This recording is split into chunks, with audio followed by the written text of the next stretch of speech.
Uh, this is a commentary on Earl Starcher, known by many as Earl the Pearl.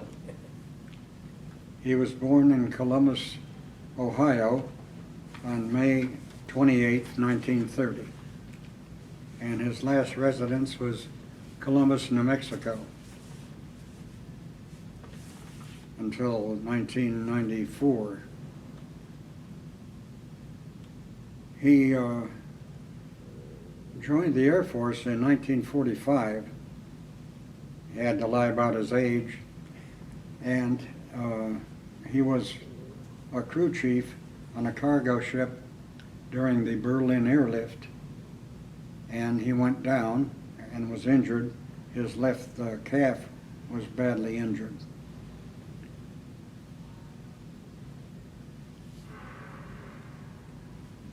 The first time I met Earl was in 1958 when he became an air controller in Miami, Florida.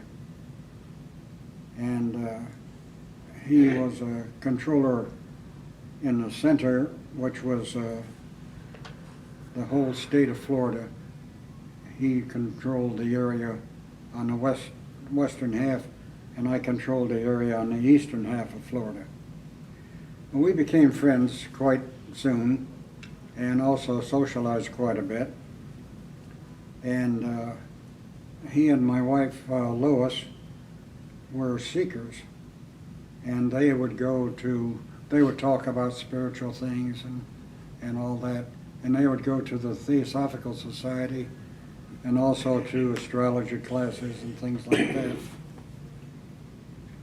But one day in 1963, in the winter months, Lois asked Earl one day, she says, "Earl, what would you do if you heard that God was on earth?" And Earl said, "I'd get a flight and go to him immediately." And apropos, that's exactly what he did. But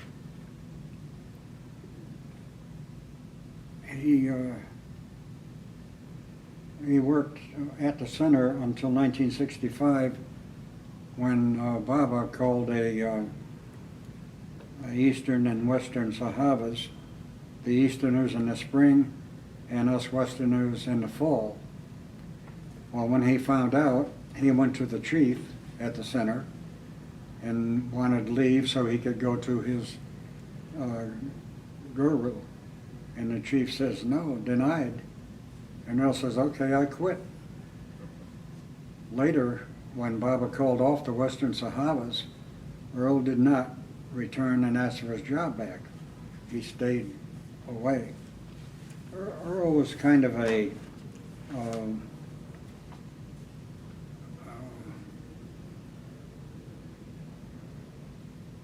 quiet Baba lover. He was not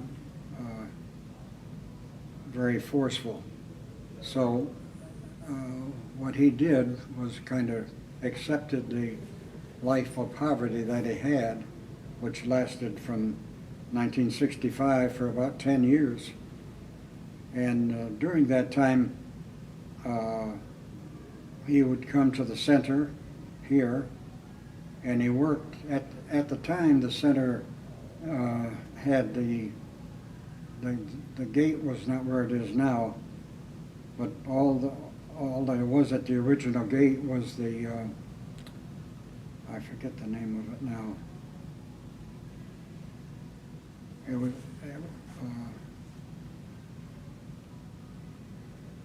Pine Lodge. That was the name of it. And so he would work there, building shelves to have use it as a library. Also, he did other work. He took care of Mr. Delavine in his old age, and he also went out to California and visited and worked with Agnes Barron at Mare Mountain. In Myrtle Beach, he was friends, real close friends with Frank Eaton and his family, and Ralph Hernandez and his family. He also knew some people, friends of his at the time from Charlotte, by the name of Walter Overkarsh, and Mike Quinn. Mike Quinn is, Walter has passed, but Mike Quinn is still alive. And I just talked to him earlier today, and he remembers the early times with Earl, and also meeting a lot with the Frank Eaton family and them together. In 1970, there was a controller strike, and after that, the FAA decided that they would modernize their ATC system, and so they got rid of all the old dead wood that was in, gave them early retirements. And I heard about this, and I called up Earl and I said, hey, listen, they're doing this kind of thing. I says, you ought to put in for it. No, he would have nothing to do with it.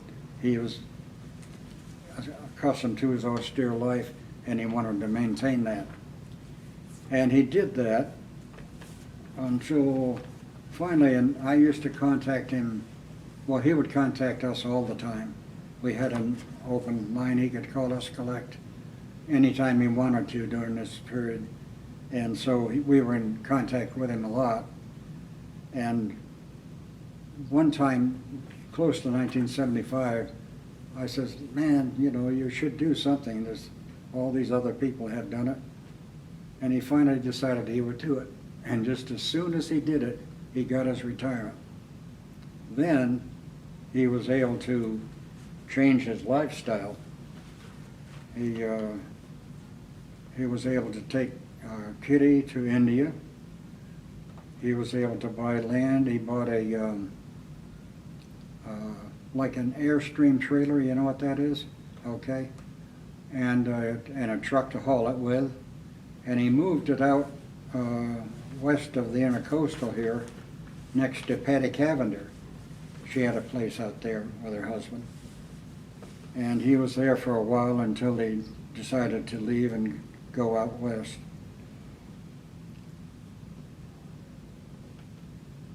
And it was while he was taking Kitty to India that Monty dubbed him Earl the Pearl during that time.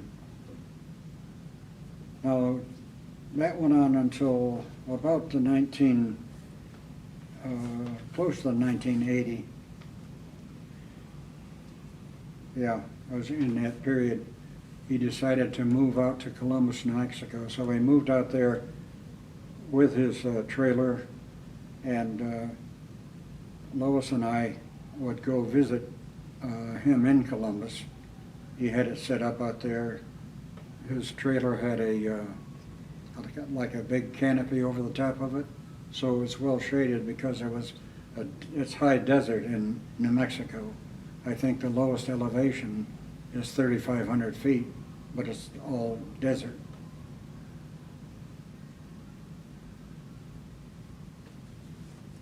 So it was during this period, during the late 80s, that he called us and he was talking about building a Samadhi, a replica of Baba's Samadhi. And he enlisted Ann Conlon, who went to India, to get him the exact measurements of it and close-ups and so on, which you have available also. And Lois encouraged him. I was kind of, I didn't discourage him, but I said, who's going to take care of this after you and I are passed, you know? And come to find out, Baba took care of it because it's still there and it's evidently in very good shape. Correct. It's amazing.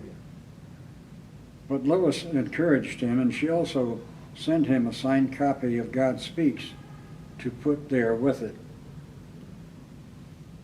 Then, in 1994, I got a call from Earl, or we got a call from Earl, and he said that he had cancer, and he wanted to come back east, and he didn't know whether to go to his brother-in-law's in Palm Beach or where. And I told him Myrtle Beach Bible Center, you know, and that's where he decided to come.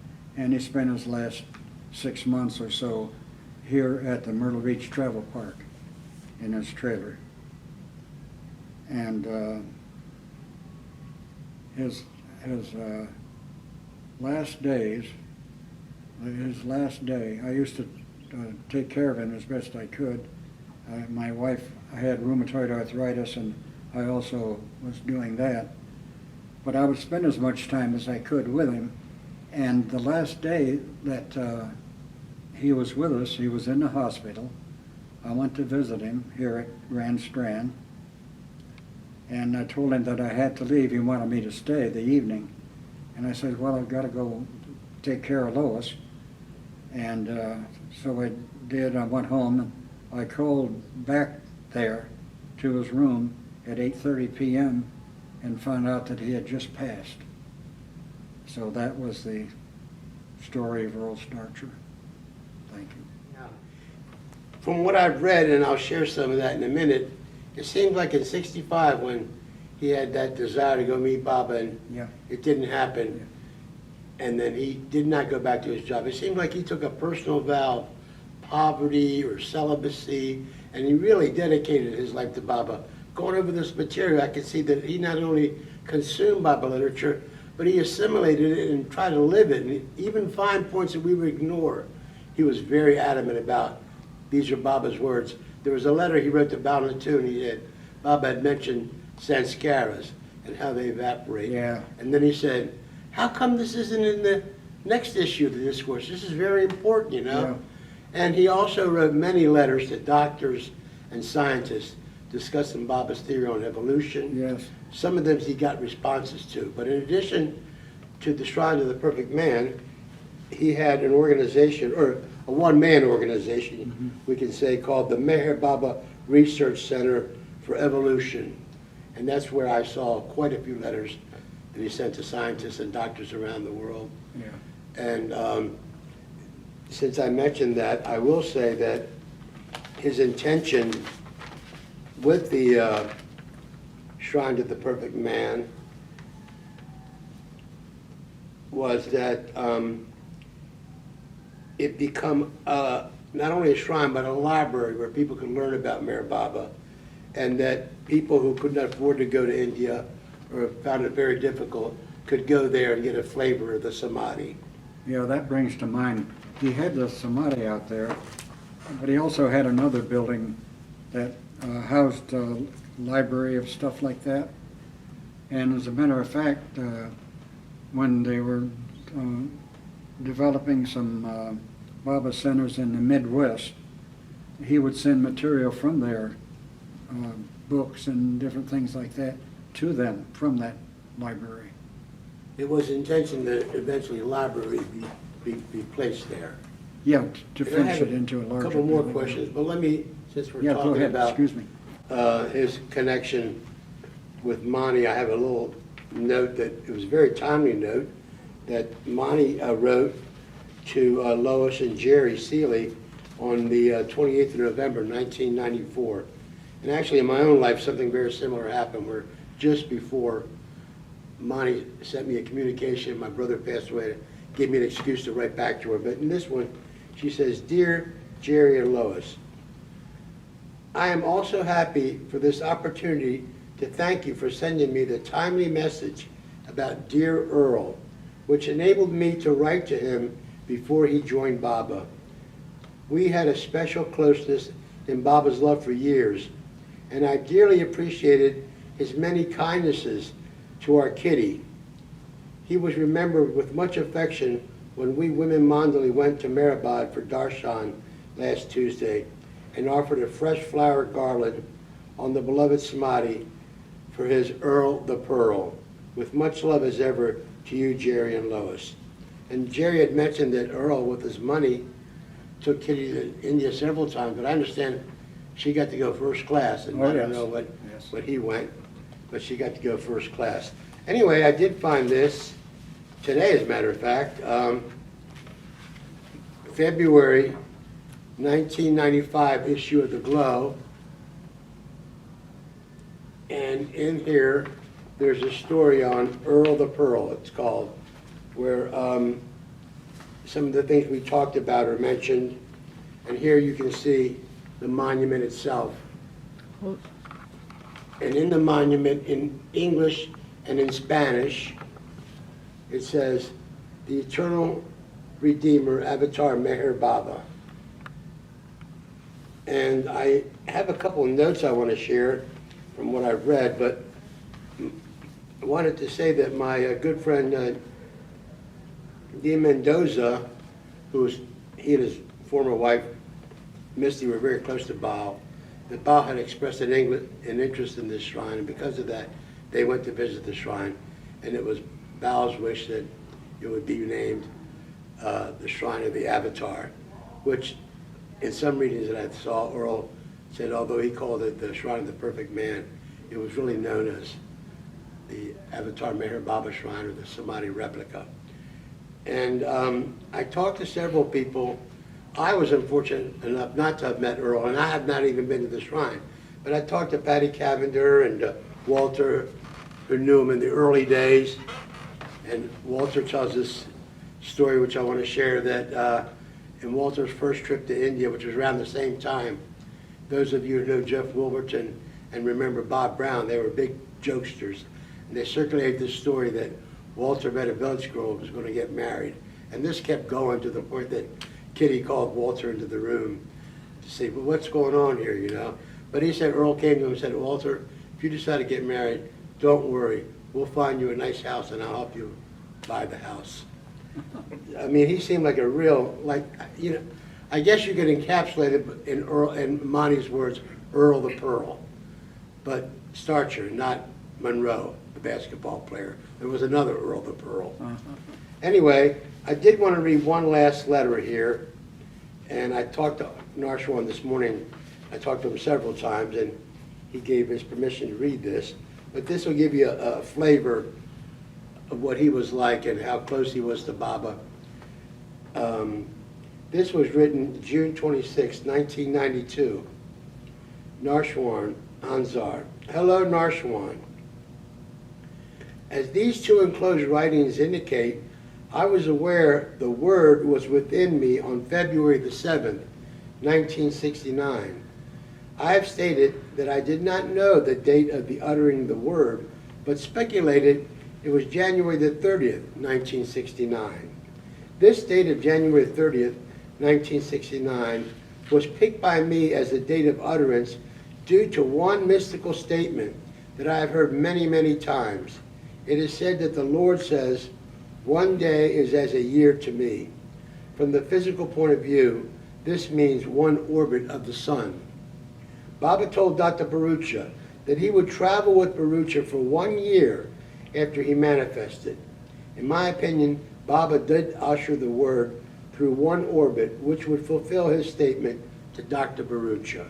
Then again, in Earl's first trip to India in 1975, reading from the Glow article, it seems that Marwan, I guess means Marwan Jaswala, must have a letter in his possession that would give the exact date that Erich is talking about. I am very interested in that date for sure. I first went to India in 1975. I was in the trust office with Mani and Erich, and I said, I believe that Baba spoke each and every time that he said he would. Mani looked at me and said, that's the first time I've heard that. Then I asked, did Baba ever say that he did not speak? Erich replied immediately, no, on the contrary, he said he spoke every time. That's a pretty good number. So that gives us some idea of the relationship that Earl had, not only with Mani and Erich, but with Baba himself directly, where I felt very inspirational life. Yeah. The efforts he made and the legacy that he left. Earl was lived an austere life, and I would say that the fact is he used to study Upasani Maharaj's literature and stuff. So I would think he was more that bent in spirituality. Uh-huh. Yeah. Which is not too bad. Yeah. Well, I'm looking forward to getting some more information on him, and Yeah. his picture's on the way. Okay. Yeah. All right.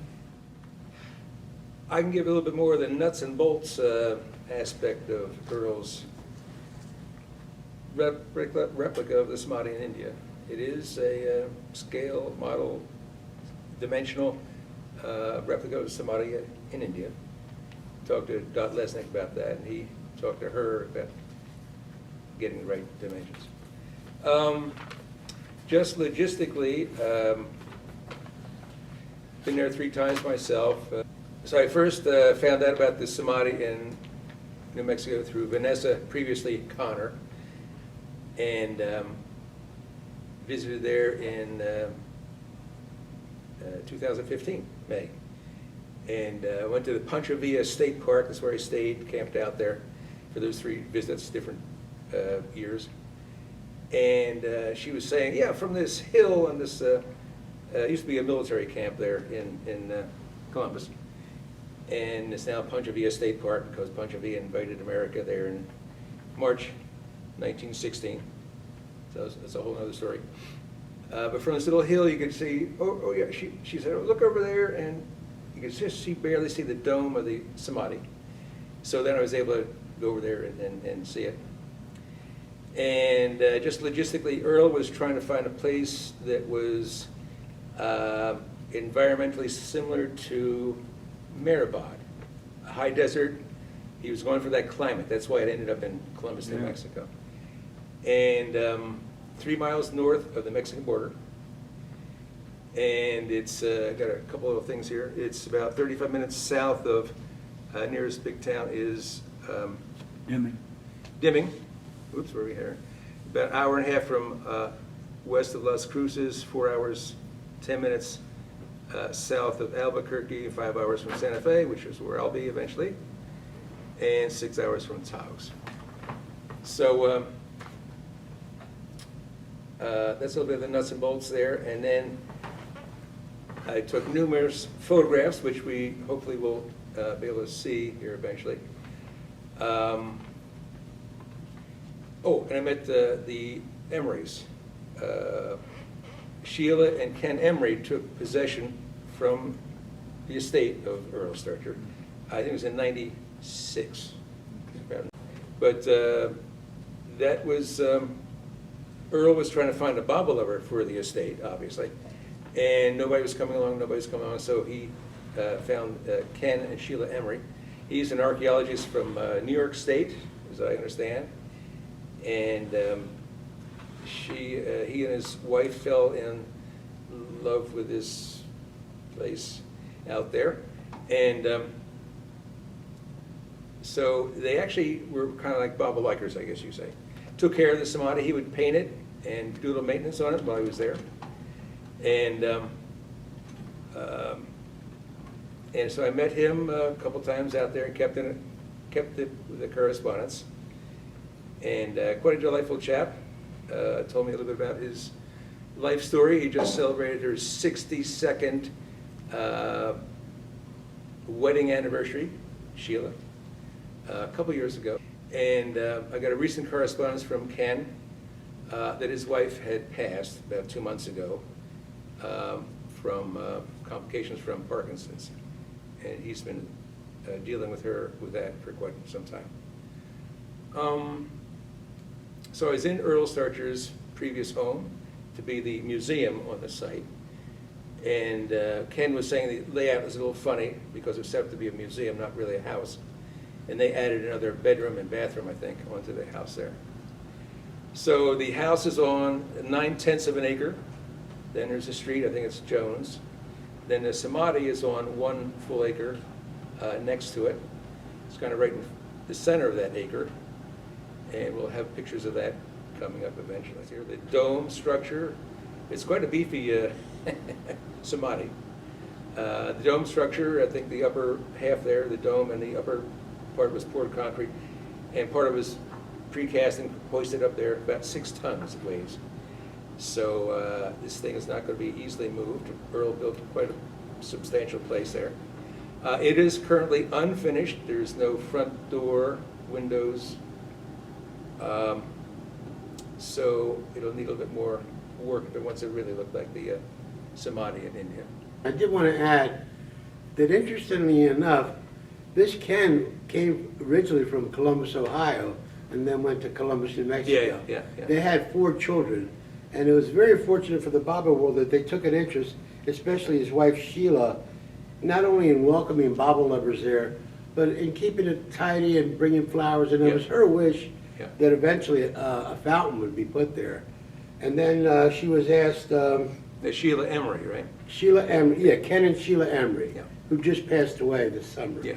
So she was asked why this interest, and Sheila said that I can feel that he built it with such love. So they were Baba likers, like Don says, but it was very nice of them to make other Baba followers welcome there when they came to visit, and they also had the intention that it be kept up as a shrine. I wanted to add that from what I've heard, that place has a feeling of Ahmednagar, arid. Yeah. And Baba used to be asked, why did you pick such a God-forsaken place? Yeah. And Ken Denson did a little research, and he found that latitude and longitude, it corresponds to halfway around the world to Mumbai. Yeah. And it's interestingly enough that this place is only a couple of miles from the Mexican border. 3 miles north. Yeah. And you'd mentioned there's a Pancho Villa Park there. Yep, And interestingly enough, Baba went through there. I don't know if the train stopped or not. Yeah. But at that train depot, right through that, Baba on his way to Albuquerque, is now a museum, which makes it interesting. Yeah, he stopped at Sedona. But the train went through there, the depot is now a museum, exactly. Yeah, Tony Zoyce has researched this. He's a great researcher. And the train in, I think it's 32, came from El Paso, went through Columbus, probably did not stop, on the way to Phoenix, and then the West Coast. Yeah, mostly And it's a so passenger. it was kind of interesting that Baba passed through there. And that place now, it used to be the train depot, is a museum now. It's a museum, that's right. Let's see, I guess I could get into some more esoteric parts of, Earl Starcher's interest in spirituality. And we found the reason why I got involved with this is in my travels, I wanted to visit this Samadhi I heard about. So I got a packet of information from Ralph Hernandez when he passed away about the Samadhi that Earl Starcher built. And for some reason it came to me, they knew I was interested in that. So that's where we had the blueprints of the Samadhi scale model there, and all these different letters of correspondence, which I've given to you, Al. And in that was, interestingly enough, the 61 questions and answers on Mayor Baba. And for what I've been able to glean, I'll give a little background to that document, since it seemed to be pretty important to Earl and his spiritual quest or background. As I have kind of figured out, there was publication that Judge Chari, ACS Chari, put together in 1968, I guess it was. And he brought into the document, 61 questions and answers, Appendix 2, which has become a little bit controversial, because it has in there quotes from Universal Link, and this is also known as the Borup Group, and had a place in England called St. Anne's-on-Sea, and then Borup, Denmark. And this was widely available in Mehrezad. I remember reading it in the library there. And now it's kind of tucked away a little bit because part 2 seems to be a little bit more controversial. It's about the Baba's manifestation and E.T. craft and so forth, helping out with that. So I was a little bit interested in, that Earl was having a copy of this in the information packet that came over from Ralph and Anna's estate. And so in part two, the Borup group talks about their master being known as universal love. And there's another entity known as Orthon, and they usually get like channelings through this.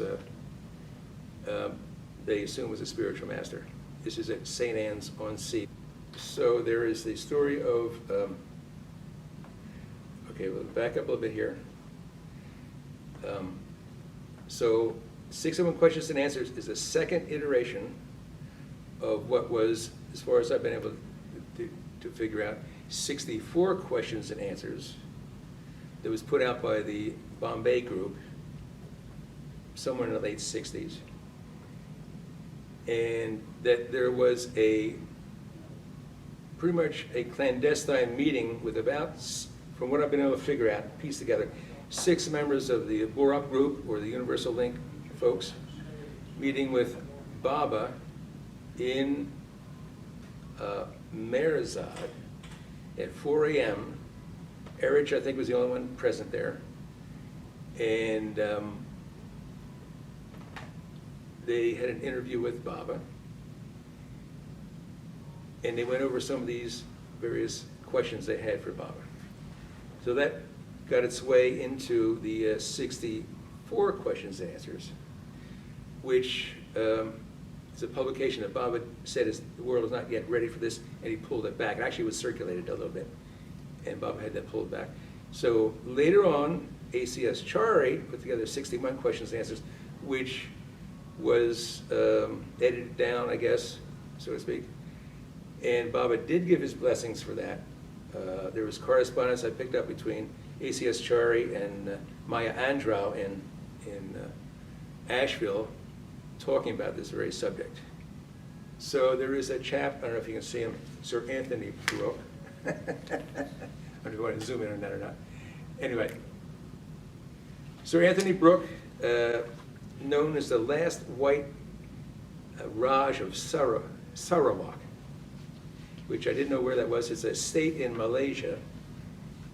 And he is a spiritual seeker and traveling around a bit to spiritual places. And was a friend of Maud Kennedy in England. And he visited Baba once and was convinced of his divinity, and there's a whole little story about that. But then back and forth with correspondence with Maud Kennedy. Maud Kennedy was involved with the Borup group there in England, and at the St. Anne's on Sea place, wherever that, well, I forget the name of the town that was in. And she asked Anthony Brooke to ask Baba who the master was at St. Anne's on Sea. Well, July 17, 1965, Anthony Brooke came to see Maud Kennedy in Lower Hayford with a friend. They talked about Mayor Baba and his meeting with him. Anthony told me what occurred in India. He found his way to the Bombay Center and then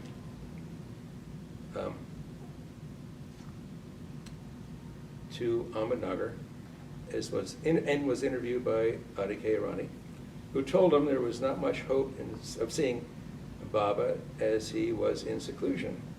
However, Adi went and asked Baba, and Baba said yes, he would see Anthony for 3 minutes. So of course he went to Merazad immediately. Once in Baba's presence, Anthony walked toward Baba and knelt down before him with bowed head. Baba raised him up and motioned him to sit down on a chair. Anthony spoke a few words about himself and then asked Baba, who was the master of St. Anne's? And that's St. Anne's on Sea. Baba smiled lovingly and pointed to himself. After 3 minutes and receiving Baba's blessing, Anthony left. And I might add that in the online version, sorry, that was in Lord Mayher, that entry I just read, by the way. Page 5625, I believe it was. That's in Lord Mayher. And in the online Mayher, I think there's a footnote here which was not in the original Lord Mayher, saying that this was related to St. Anne's College or St. Anne, the Mother of Mary, and that is not correct. It was in regard to St. Anne's on Sea. So I thought I'd just relate that. I didn't mention this, but when Earl chose that location in Columbus, New Mexico, he did not know that Bob had gone through there. Okay. But he was asked, and he just felt there was a spirituality there. He felt the atmosphere. And it's interesting because he felt that spirituality, not knowing that Bob had even gone by there. And when he decided to build that shrine to the perfect man, or the shrine to Meher Baba's Samadhi replica, as we're referring to it, Dad, he said he knew that if he built it, they would come. Which is interesting. Yeah. Because there's a movie where, Oh, yeah. Field of Dreams, where we get that line. Yeah, these are pictures that I took in 2015, as you see there. And it hasn't changed much since then, obviously. So this is the inside and the outside, you'll see. We'll start a little slideshow.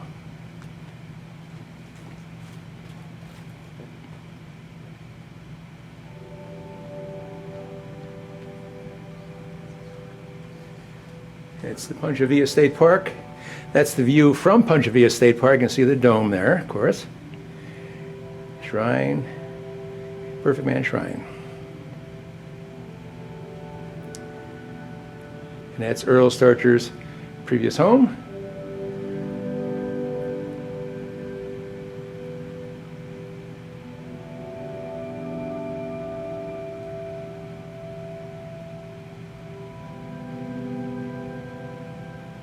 And you see it needs a little bit of work with doors and windows.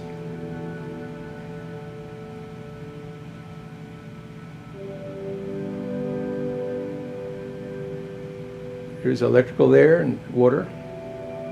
That's drainage, I think, from the roof.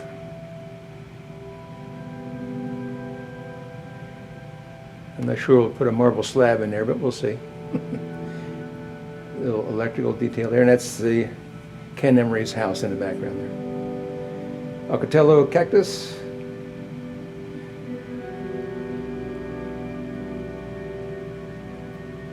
And cinder block rather than stone, unfortunately.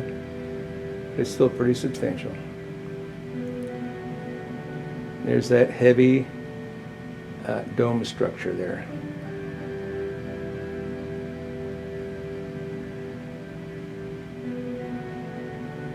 Inside is pretty pretty basic. Actually, Earl wasn't really interested in people going into that shrine, as I understand. But we shall see.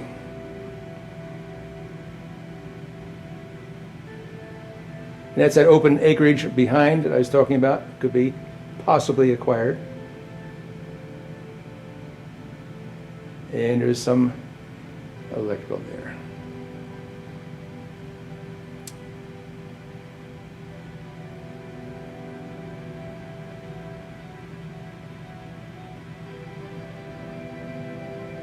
And he's got a flagpole on the property. He used to fly Baba's flag, I'm sure. And here's the back with the arroyo there.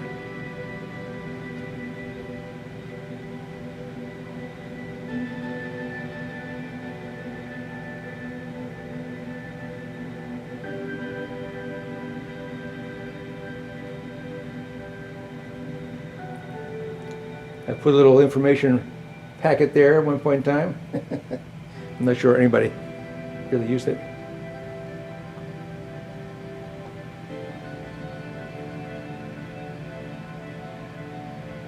Did a little bit of cleaning up there myself. Anyway,